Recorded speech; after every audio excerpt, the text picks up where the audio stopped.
fato de eu ser mulher, de fato, me faz uma médica melhor. E eu acho que essas são duas características que se entrelaçam bastante. Mas a medicina, de uma forma geral, ela sempre esteve muito presente na minha vida desde a minha infância. Eu não sou aqui do Rio, eu sou do interior de Goiás. E meu pai é neurocirurgião nessa cidade pequena. Então eu cresci com ele, com a rotina médica dele e aquela rotina de médico de interior, que trata do moço que trabalha na padaria, do moço da farmácia, do prefeito da cidade, e que fica todo mundo amigo, cria aquele... Então, já nessa época, eu entendi a medicina como algo muito humano, muito próximo, como um encontro mesmo entre pessoas, né? E não necessariamente uma relação, né, assim, distante, ou em níveis diferentes. Então, quando eu era criança, né, bem até uns 7 anos, era isso que eu vivia.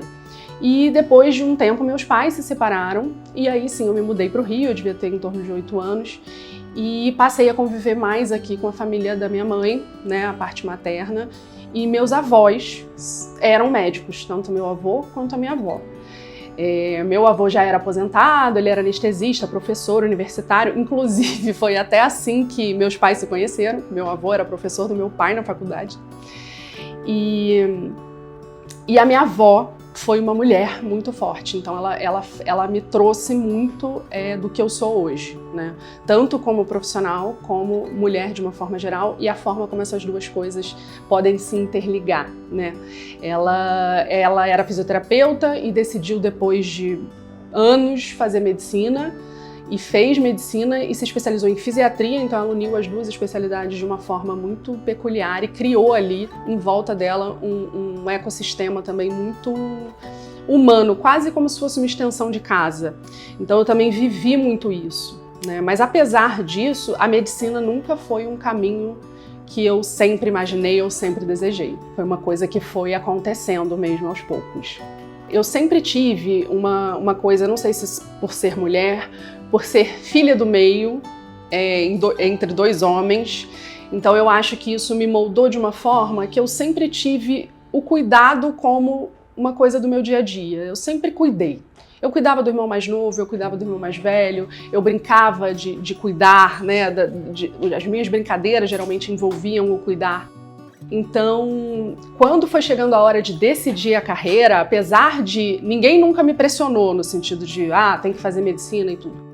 Mas eu não conseguia me imaginar fora da área da saúde. Mas talvez eu não achasse que eu conseguiria ser médica também. Então eu comecei fazendo psicologia, eu entrei na faculdade de psicologia e fiz 1 ano de faculdade, e eu tive a sorte de que essa faculdade que eu entrei, que era a do Fundão, é uma das poucas faculdades de psicologia que o primeiro ano é muito biomédica, não é muito teoria da psicologia e tudo mais.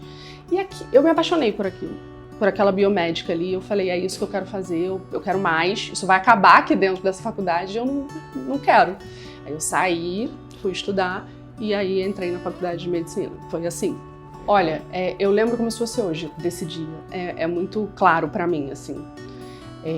Eu tava... As decisões, né, tanto da faculdade quanto das especialidades, quando eu me formei, de ir para clínica médica, que é um pré-requisito para oncologia, mas até assim, o final da minha residência de clínica médica eu não tinha certeza de qual especialidade eu iria trilhar. Mas eu lembro até hoje de uma paciente específica, de um caso específico. A minha residência de clínica médica foi num hospital terciário, que é o Hospital da Lagoa. Isso significa que é um hospital que só chegam casos complexos de pacientes graves, com doenças graves. Então tinha um pouco o perfil de pacientes oncológicos. E eu lembro até hoje da dona Ceci, era uma paciente que tinha uns 70 e poucos anos. Ela chega já no nosso hospital, né, com um quadro grave de um câncer de cólon já avançado, com um quadro assim, que a gente não conseguiria fazer um tratamento oncológico direto para o câncer dela. Mas eu cuidei dela, mesmo sem cuidar do câncer dela. Olha, eu lembro como se fosse hoje, desse dia. É muito claro para mim, assim. Eu tava... As decisões, né, tanto da faculdade quanto das especialidades, quando eu me formei, de ir para clínica médica, que é um pré-requisito para oncologia, mas até assim, o final da minha residência de clínica médica eu não tinha certeza de qual especialidade eu iria trilhar. Mas eu lembro até hoje de uma paciente específica, de um caso específico. A minha residência de clínica médica foi num hospital terciário, que é o Hospital da Lagoa. Isso significa que é um hospital que só chegam casos complexos de pacientes graves, com doenças graves. Então tinha um pouco o perfil de pacientes oncológicos. E eu lembro até hoje da dona Ceci, era uma paciente que tinha uns 70 e poucos anos. Ela chega já no nosso hospital, né, com um quadro grave de um câncer de cólon já avançado, com um quadro assim, que a gente não conseguiria fazer um tratamento oncológico direto para o câncer dela, mas eu cuidei dela, mesmo sem cuidar do câncer dela, né? E ali, a oncologia é uma especialidade que a gente não aprende muito na faculdade, pelo menos na minha época, a gente via muito superficialmente. Então, quando você chega na clínica médica, a oncologia, né, se mostrou para mim, e a primeira forma que eu conheci a oncologia foi assim, cuidando, apesar de não tratar a doença. Entende o significado disso? Então, a partir dali, eu decidi que eu queria entender e cuidar mais dessa doença e dessas pessoas. Então, eu entendo que eu não escolhi a oncologia pela doença, mas pelo encontro que ela exige que a gente tenha, pela relação que ela exige que a gente tenha com os pacientes. Eu tenho atendido muitos pacientes, né? Eu estou num momento da minha carreira que eu estou ampliando os atendimentos, então eu tenho atendido muitos pacientes de diferentes situações, né? Principalmente socioeconômicas, etc. E a gente percebe no nosso dia a dia como o médico pode tornar esse momento mais difícil ou menos difícil. Então, quando essa missão, né, de dar a notícia e guiar o paciente nesse momento está comigo, eu fico aliviada, porque está comigo. Eu sei que eu vou fazer da melhor forma e esse paciente vai sofrer o mínimo possível no que concerne a comunicação relacionada a essa doença. Porque a gente vê, infelizmente, né, as coisas, o trajeto do paciente oncológico, ele nem sempre é linear. O oncologista nem sempre é o primeiro médico a falar sobre câncer com esse paciente, e isso muda tudo. Porque a oncologia é uma especialidade muito específica. Infelizmente, a maioria dos outros médicos ou das outras especialidades não tem muito entendimento, principalmente no que a gente já consegue fazer pelas pessoas na oncologia. Então, eu vou te dar um exemplo de uma paciente minha muito querida. Ela chegou para mim muito triste, porque ela nunca tinha fumado, ela não tinha nenhum sintoma respiratório. Ela estava com uma dor nas costas há 6 meses. Uma dor, e passa num médico aqui, passa no outro médico ali, é isso. No final das contas, era um câncer de pulmão, com uma metástase para a coluna, e a dor dela vinha daí. E o médico que atendeu o caso dela inicialmente falou para ela que ela tinha 3 meses de vida, mas que ela devia procurar um oncologista. Sabe quanto tempo tem isso? 6 anos. Você tem noção do impacto que isso causa numa pessoa, numa família? Isso é uma coisa que precisa mudar. As pessoas não podem continuar fazendo isso com as pessoas, sabe? Hoje em dia a oncologia avança muito, é uma área muito específica e a gente tem muito a oferecer para esses pacientes. E eles sofrem muito porque nem sempre eles conseguem ter essa abordagem, né, ou ter esse contato com um médico que entenda das possibilidades desse paciente. E ainda que a história não seja tão bonita, né, que a gente sabe que acontece, acolher com amor, com humanidade. Olha, a situação não vai ser difícil, mas eu vou estar com você. Eu vou te ajudar a passar por isso, a gente vai encontrar um caminho juntos, né? E eu entendo que isso é o que faz sentido, sabe? E na oncologia isso é extremamente necessário, né? Mas eu acho que na medicina, de uma forma geral, né, isso devia acontecer. E eu acho que esse é um movimento que precisa acontecer. As pessoas precisam se acostumar com os pacientes oncológicos, porque eles estão vivendo, eles vão bater na emergência, eles vão bater num CTI, eles vão precisar fazer um procedimento para o coração porque teve um infarto, e ele está vivendo, ele vai resolver o infarto, ele vai continuar vivendo. Então hoje eu entendo que uma das maiores dificuldades dos pacientes oncológicos com relação a sofrimento nesse sentido, né, nesse momento do diagnóstico, do impacto do diagnóstico, de tudo que isso traz, está relacionado com a comunicação, com a forma como é feita essa comunicação. A dona Ceci, eu lembro dela assim com muita clareza, eu lembro da carinha dela, do jeito que ela era, de como a gente se relacionou e de como eu fiz a diferença. Muita gente, às vezes a gente escuta, né, na medicina, as pessoas falarem: ah, não tem mais o que fazer. Não tem muito o que fazer, é nessa hora que tem o que fazer, sabe? E o que fazer não é prescrever um remédio, é estar ali, é entender o que a gente consegue aliviar, porque a gente sempre consegue de uma forma ou de outra, e da pessoa não se sentir sozinha. Então, ali eu entendi que, eu já sabia, assim, meio inconscientemente, que a medicina que eu queria fazer envolvia esse encontro, essa relação profunda, né? Porque eu entendo que isso muda, isso ajuda, isso impacta de uma forma positiva o momento difícil que as pessoas estão passando. Mas ali isso ficou muito nítido. E ali eu falei, é isso que eu quero fazer. O que me trouxe muita tranquilidade foi, poxa, eu fiquei confortável aqui. Tem muito médico que foge dessa hora, que não consegue estar ali e lidar com a incapacidade dele de resolver o problema de uma forma. Você não vai resolver esse, você vai resolver outro e de outra forma, né? Mas muitos médicos e muitos profissionais da saúde ficam desconfortáveis nessa posição.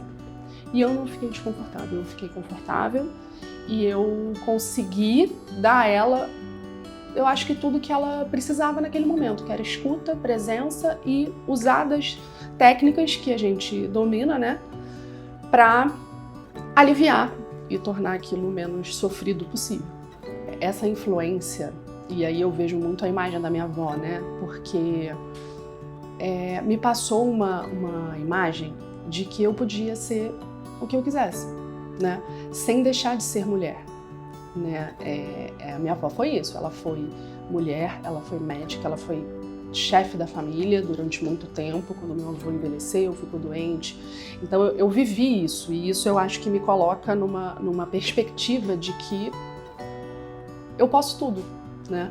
E eu acho que isso foi fundamental, não só para a questão profissional, porque existe essa questão, né? Não é um lugar de mulher, é um lugar que a gente está construindo, né? E a minha avó fez isso, sei lá, 50 anos atrás. Imagina para ela como, né? Se hoje as mulheres já sentem isso, imagina ela naquela época, né? Então, e isso não a impediu de ter uma família, de ter filhos, de ter momentos de lazer, de ter uma vida paralela. E hoje, nesse momento que eu vivo, em que eu sou mãe, eu tenho 2 filhos pequenos e ao mesmo tempo eu me dedico e respiro o meu trabalho, eu entendo que essas coisas, né, e inclusive as dificuldades que a gente tem, nos moldam e nos tornam cada vez mais humanos para lidar com tudo isso, né, com toda essa... Porque é uma carga, né, é difícil da gente equilibrar, mas eu não vejo o trabalho como algo pesado, por incrível que pareça. As pessoas às vezes não conseguem, né? Tipo, cara, como assim? Você trata câncer todo dia? Como é que você não acha isso pesado? Eu não acho pesado. São pessoas que estão ali, eu acho que é o que me move, é saber que a pessoa está ali num dos momentos mais difíceis da vida dela e ela conta comigo e eu consigo ajudar, né? E eu não consigo ajudar só porque eu prescrevi um remédio mais moderno ou porque eu estou atualizada com os guidelines, isso é fundamental, sem dúvida, mas eu entendo que a diferença maior não é o remédio. É a pessoa sentir que tem alguém com ela, guiando, que ela pode contar, que ela pode, né, enfim, tirar dúvidas e contar na hora que o medo bate, né? Eu acho que é tudo isso que eu falei, né? Assim, não tem a menor possibilidade de você escolher um tratamento para uma doença sem entender quem é a pessoa que vai passar por esse tratamento, né? Eu entendo que esse, na verdade, é o maior desafio da medicina e especialmente da oncologia, porque envolve, muitas vezes, tratamentos pesados, tratamentos que vão impactar muito, às vezes, na própria configuração corporal da pessoa, da autoestima, na qualidade de vida. Então, Por isso que as pessoas falam, às vezes, né, a inteligência artificial, os robôs, a tecnologia, ninguém nunca vai conseguir fazer isso como o humano faz, né? Que é justamente pegar o que a gente tem de informação científica e adaptar isso para aquela pessoa. Porque o papel do médico aqui eu entendo que é unir o que a gente tem de ciência, unir o que a gente sabe sobre uma doença e adaptar isso a uma pessoa, não a uma doença. Entende? Entender uma pessoa envolve entender o momento de vida que essa pessoa está. A gente atende pacientes de todas as idades, em todas as fases de vida. Tem gente que acabou de casar, tem gente que quer casar, tem gente que quer ter filho, que acabou de ter filho. Tem gente que já é idoso, mas que quer viajar, que quer aproveitar os netos. Então a gente precisa levar isso tudo em consideração, né? Essa semana mesmo eu estava atendendo uma paciente que está tratando um câncer de mama e ela tem uma viagem programada com os netos para ver a aurora boreal. Você vai, meu amor. Eu vou fazer o malabarismo que eu tiver que fazer, mas você vai nessa viagem. A gente vai antecipar a cirurgia, vai fazer quimioterapia depois. Eu não sei o que a gente vai arrumar, mas você vai nessa viagem, porque isso é para você. A sua doença não é a prioridade agora, né? É uma memória que você vai criar com a sua família, para você. Isso é viver. E a pessoa que está em tratamento, ela precisa continuar vivendo. Eu acho que eu tenho um senso de propósito muito bem já definido, então isso ajuda, sem dúvida, né? Eu tenho a minha fé, minha forma de enxergar as coisas, e isso também ajuda demais. Porque quando a gente tem fé, a gente não tem medo. A gente entende que a gente tem desafios, mas a gente não tem medo, né? Então essa é a forma como eu consigo me manter firme, apesar de tanto sofrimento e tantas dificuldades e decisões difíceis que a gente tem que tomar. Então, além dessa questão de cunho muito íntimo e pessoal, que é super importante, por mais que a gente às vezes negligencie isso, né? A oncologia tem muito disso, a medicina tem, mas a oncologia principalmente. A gente tem muita conversa entre os pares, entre as outras especialidades, entre os outros colegas. Então, assim, a oncologia não se faz sozinha.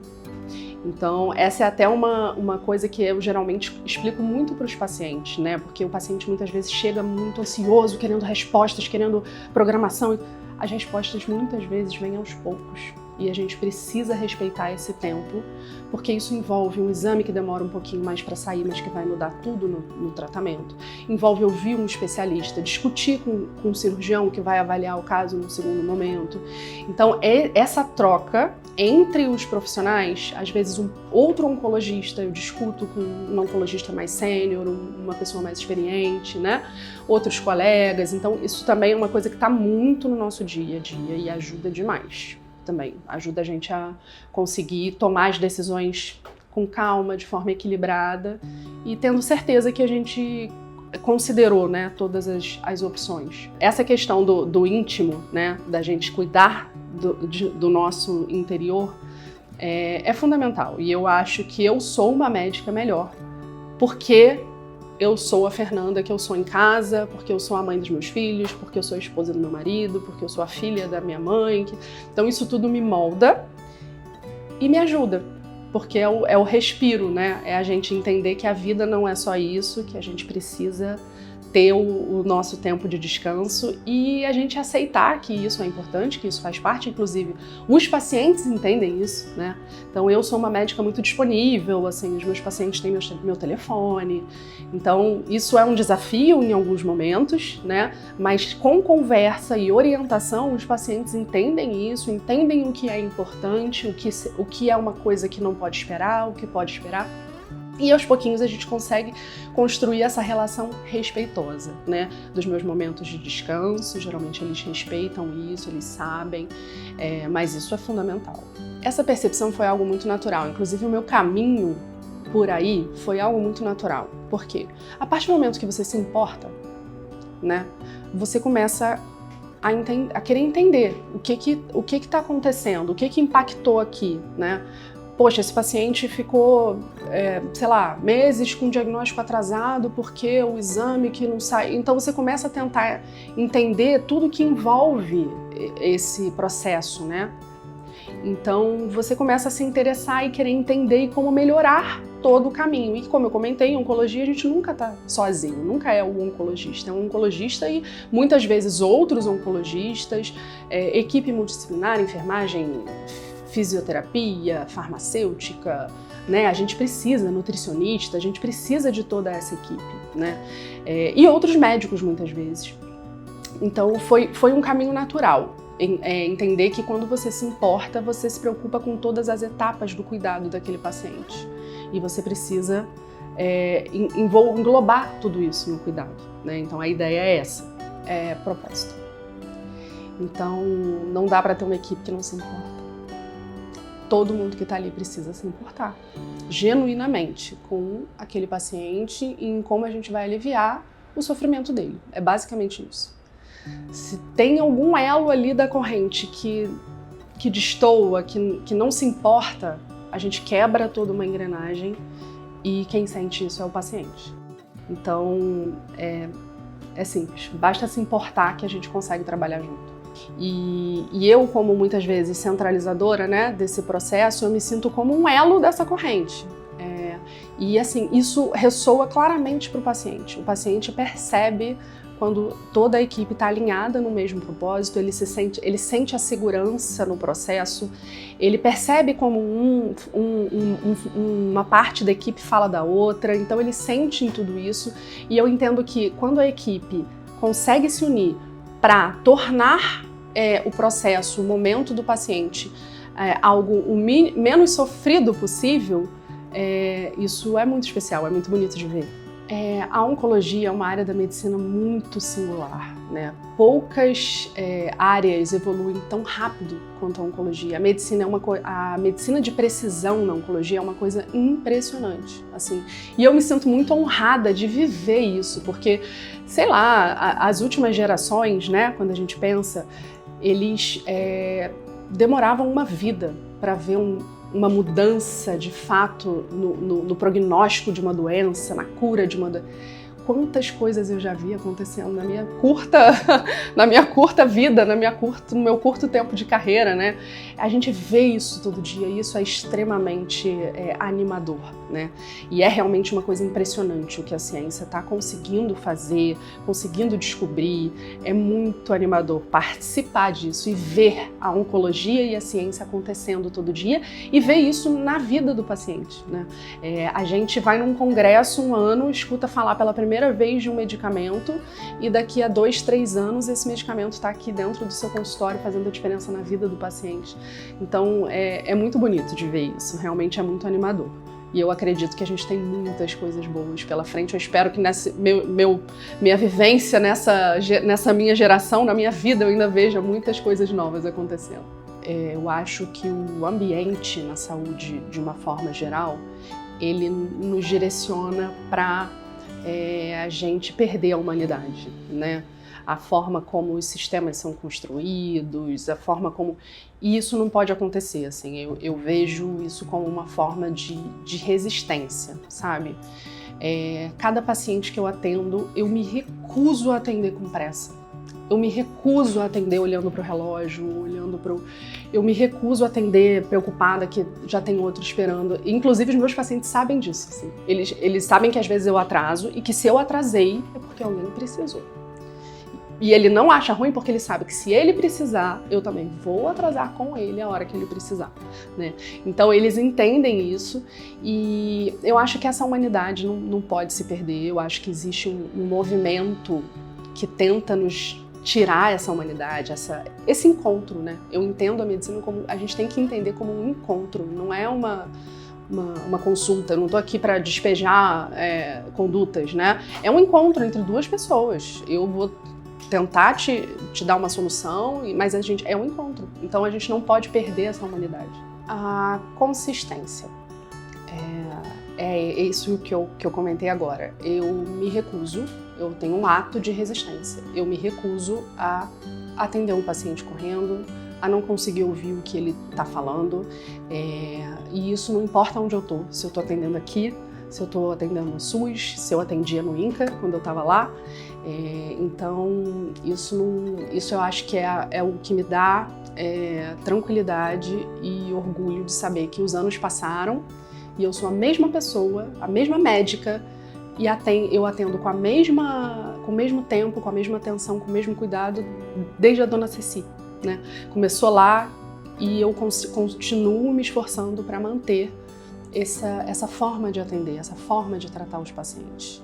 E é um ato de resistência que eu vou manter, pretendo manter até o fim da vida.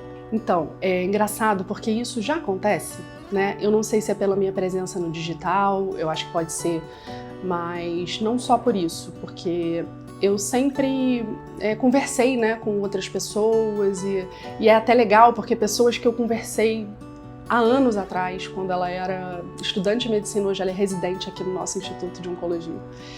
Então, é uma coisa que acontece. Mas a primeira coisa que eu falo é: você precisa gostar de gente. Não vem pra cá pensando em quanto vou ganhar, como é que vai ser minha vida, se eu vou ter que trabalhar muito. Precisa gostar de gente, porque eu acho que você não consegue fazer uma boa medicina, mas especialmente uma boa oncologia, se você não gostar de gente, se você não se importar, se você não quiser realmente participar e se envolver ali naquele processo. Bom, eu começaria falando para ela que a dúvida que ela tinha sobre ela mesma, lá atrás, que fez ela começar pela psicologia, não era dúvida, era cuidado, né? Era talvez uma forma de se preparar para a trajetória que eu ia construir, né? Para os caminhos que eu ia, para as vidas que eu ia tocar, né? Ao longo desse tempo, desde que eu entrei de fato na oncologia, no INCA e tudo mais. E eu falaria para ela ficar tranquila. Segue fazendo o seu trabalho que a vida cuida, que vai dar tudo certo.